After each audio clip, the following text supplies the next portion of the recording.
Hey guys, this is Tech in the Classroom and I'm Brandon Wilmarth. Today I'm going to help you get all of those photos off of your iPad. So go to your photos. You know where it is. Whether you have 700 photos or just 6 photos, you need to share them. And the easiest way to do that is to go into your actual photos, not your albums or anything like that, then hit select. And you can select them by moments by simply pushing select, or one at a time with the little blue arrows. Then you need to go to your share icon. It's in the upper left hand corner if you're on this update. Once you hit that share icon, you're going to get a lot of different options.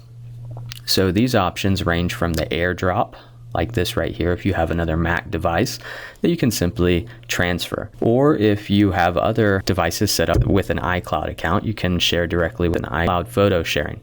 And then you also have Google Drive and OneDrive, which we're going to set up with our @More Schools accounts today.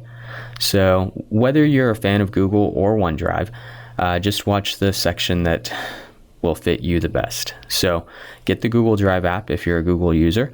This is nice because Google Drive offers unlimited room, literally terabytes and terabytes of information. If you don't already have the app, the first time you see it, you're going to have to sign in. Now, when you sign in, of course, you're going to use your @More Schools email and your district password. That's all a single sign-on. You guys don't need to see my password, so here we go. When you open it up for the first time on an iPad or a device like this, it's going to ask you, do you want to back up your photos? And if this is the case, go for it. You have the choice to do it over Wi-Fi only or also cellular data. So choose the one that fits your needs. Most of us are just going to do over Wi-Fi. Hit turn on, and then choose what type of photos you want to upload. If you choose the high quality, which will reduce the size of some of your original photos, it's free unlimited storage. If you choose original, then it's going to count against your unlimited space. So it really doesn't matter. I do original. And then as soon as you give it access to your photos, you'll see an automatic upload. In fact, I take that back. You might not actually see this because it does a lot in the background. So to verify that it's actually uploaded, go to your layers button and it's going to show you all of the different options. Google Photos is where all of these photos will go to. I've already got a couple there and you can see, yep, there they are, all 6 of the photos that were on this iPad.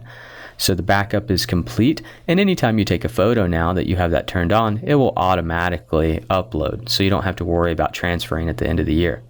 Now, if you're a OneDrive user like me, what you want to do is make sure you get the OneDrive Microsoft app for iPad, and then go through the sign-in process, just like we did before.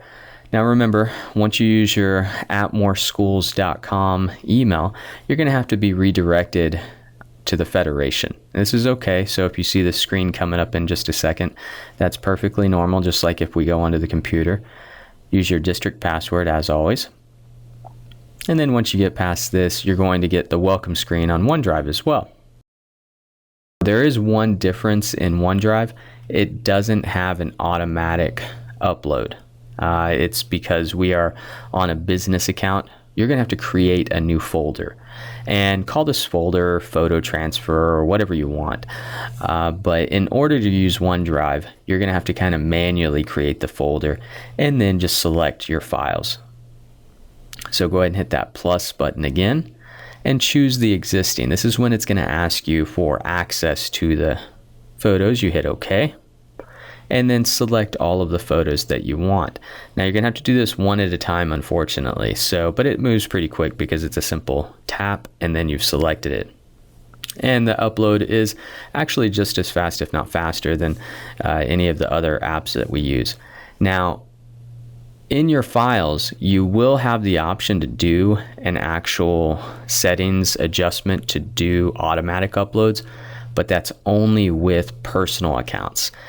Notice if I try and select this camera upload, it won't do anything. And it's telling me that you need a personal account. You can't do a OneDrive for Business account, which is what we have here at More Schools. So that's OneDrive.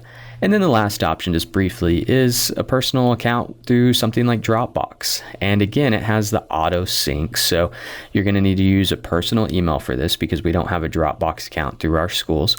You can use your school email if you want to create a free account, but it's not going to be linked to anything.